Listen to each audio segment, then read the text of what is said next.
Welcome to academic Vinagi. My name is Vinay. जैसे जैसे ये पेज थोड़ा सा ग्रो कर रहा है, मेरे पास क्यूरी आती है कि कौन से बुक हम लें इकोनॉमिक्स के लिए या फिर एनसीईआरटी के लिए या फिर एमसीक्यूज़ के लिए। तो इस वीडियो में हम बात करेंगे इकोनॉमिक्स के लिए। जैसा कि अभी रिसेंटली हमने ट्रेंड में देखा कि सीडीएस में भी यूपीएससी ने इकोनॉमिक्स के क्वेश्चंस कुछ बढ़ा दिए। उसी ट्रेंड को मानते हुए आपको पता है कि सीएपीएफ के लिए भी जो अभी रिसेंटली आ रहा है कि इकोनॉमिक्स कितना ज़्यादा इंपॉर्टेंट है। तो इस वीडियो में मैं आपके लिए इकोनॉमिक्स के बारे में बताऊंगा कि इकोनॉमिक्स के लिए आपको कौन सी बुक लेनी चाहिए टू प्रैक्टिस एमसीक्यूज़। तो देखो, सबसे पहले इकोनॉमिक्स में पढ़ना क्या है, सभी को पता है क्या पढ़ना है। योर मेन जो आपकी रेफरेंस बुक होनी चाहिए वो होनी चाहिए एनसीईआरटी। तो एनसीईआरटी पढ़ने के बाद उस एनसीईआरटी को आपको और अच्छे से याद करना है। तो उसके लिए आपको क्या लगाना है, एनसीईआरटी बेस्ड एमसीक्यूज़। किसी भी एग्ज़ाम को जब हम प्रिपेयर करें तो सबसे पहली जो इंपॉर्टेंट चीज़ होती है वो होती है हमारी एनसीईआरटी बुक, एंड सेकंड होता है पीवाईक्यूज़। रैंडमली कोई भी मॉक लगाने से पहले आपको ये दोनों लगा लेने हैं। जब ये दोनों आप सॉल्व कर लें तभी आप रैंडम एमसीक्यूज़ की तरफ या फिर मॉक टेस्ट की तरफ जाएं, वरना सबसे पहले तो एनसीईआरटी बेस्ड एमसीक्यूज़ और यूपीएससी के पीवाईक्यूज़ हो जाने चाहिए। तो जो बुक मेरे पास रिव्यू करने के लिए आई है वो है ओसवाल की। ये रही बुक, इसे हम रिव्यू करेंगे, जिसमें एनसीईआरटी बेस्ड आपको एमसीक्यू मिलेगा इकोनॉमिक्स का। तो और कोई बुक खरीदो ना खरीदो, लेकिन मुझे लगता है कि इकोनॉमिक्स के लिए आपको एक एनसीईआरटी एमसीक्यू बुक खरीद लेनी चाहिए। इस बुक के अंदर क्या क्या है वो अभी मैं आपको दिखाऊंगा एक वीडियो में प्ले करके, इस बुक की इनसाइट्स। इस बुक को हम रिव्यू करते हैं। ये बुक ओसवाल की है, जिसमें हमें एनसीईआरटी बेस्ड एमसीक्यू मिलेंगे, और इसको बनाया है मद्देनज़र रखते हुए यूपीएससी और स्टेट पीसीएस के एग्ज़ाम को, इंडियन इकोनॉमी। तो एनसीईआरटी बेस्ड एमसीक्यू है 9th 10th 11th 12th, और 12th की जो दो बुक है, पहला मैक्रो और माइक्रो। तो सबसे मोस्ट इंपॉर्टेंट हमारे एग्ज़ाम पर्सपेक्टिव से जो है वो ये दो हैं, और सारे ही करने हैं, पर सबसे ज़्यादा इंपॉर्टेंट हमारे लिए है सीएपीएफ और सीडीएस के लिए मैक्रो और माइक्रो इकोनॉमिक्स। तो मैं आपको यहाँ दिखाता हूँ क्या है। जैसे मान लो आप यहाँ गए 100 से 104,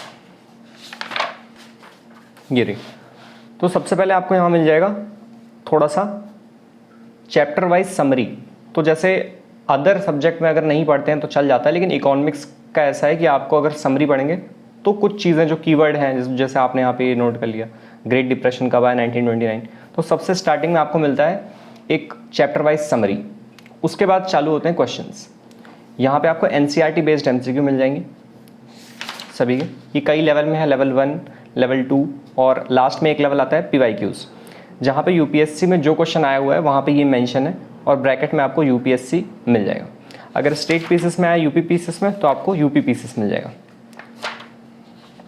और जैसे ये वाला चैप्टर बड़ा इंपॉर्टेंट है नेशनल इनकम का, जिसमें बहुत सारे टर्मिनोलॉजीज़ हैं, तो ये आपको एक साथ लिख करके याद करना चाहिए। जैसे कि GNP, GDP, real GDP, nominal GDP, GDP deflator क्या है, ये सारी चीज़ें। And then you will get some questions level 1, level 2 और पीवाईक्यूज़। और एक खास बात क्या है कि इसमें आपको सिर्फ ये नहीं मिल रहा है कि इसका आंसर सी है या इसका आंसर डी है, you will get the correct explanation as well. तो ये 2-3 चीज़ें इस बुक की अच्छी हैं, तो अगर आप चाहें तो इस बुक को परचेज कर सकते हैं।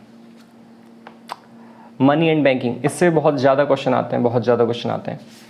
और इसमें जैसे ये वाली चीज़ें हैं ना, अभी इस बार वाले सीडीएस में भी आया, तो ये वाला चार्ट बना करके याद कर लेना, जो कि यहाँ पे दिया हुआ है direct M1, M2, M3, M4 जो मनी है, और M1, M2 नैरो मनी है, M3, M4 ब्रॉड मनी है। इकलौता फॉर्मूला जिसमें न्यूमेरिकल आ सकता है वो यही है, जितने भी बड़े फॉर्मूले उससे न्यूमेरिकल्स नहीं आते हैं। और फिर से आपको यहाँ मिल जाएंगे क्वेश्चंस, और लास्ट में पीवाईक्यूज़। यूपीएससी में जो भी सीएपीएफ या जहाँ पर भी ये क्वेश्चन आए हुए हैं, ये आपको यहाँ क्वेश्चन मिल जाएंगे। तो इस बुक का ये फ़ायदा है कि you will get everything that is NCERT based MCQs, chapter wise summary, detailed explanation as well as UPSC PYQs, Indian economy Oswal. तो अभी हमने देखा इस बुक के insights. So for economics I recommend you to purchase any book. If you like you can purchase this book to practice the MCQs, because economics, the questions of economics is increasing in the examination of UPSC, CEPF and CDS। और एक और benefit क्या हो जाता है hard copy का book का, कि आपको जो कुछ भी नोट करना है आप वहीं नोट कर लिए। और ऐसा है कि आपको ये वापस भी तो पढ़ना होता है ना, एक बार पढ़ के एक बार क्वेश्चन लगा के तो होता नहीं है। तो जब आप एक बार MCQs को यहाँ पे टिक कर लोगे और ये बुक अगर आपके पास रहेगी, आप वापस पढ़ने आओगे, तो आपको सारी चीज़ें खुद आंखों के सामने सब याद आता रहेगा कि हाँ इसका ये था, ये यहाँ पे ये नोट किया था, UN का ये था।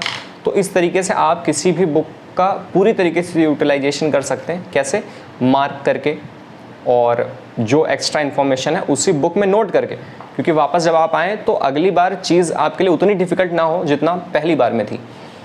और ये कुछ इस बुक के पर्क्स थे, मैं एक बार फिर से बताता हूँ। NCERT बेस्ड MCQs हैं, UPSC एग्ज़ाम में पूछे गए क्वेश्चंस हैं, लेवल 1, 2, 3, और चैप्टर वाइज समरी जो कि इम्पॉर्टेंट होती है, और you will get the solution and explanations, not just कि हाँ ये इसका आंसर है। So if you like this book you can purchase this book, the link has been given in the description box. फिर आगे और कोई बुक भी अगर मुझे रिव्यू करने को मिलेगी तो मैं देखूंगा और आपको बताऊंगा। और बाकी आप पढ़ते रहिए। All the best for your exam. Thank you, take care, bye.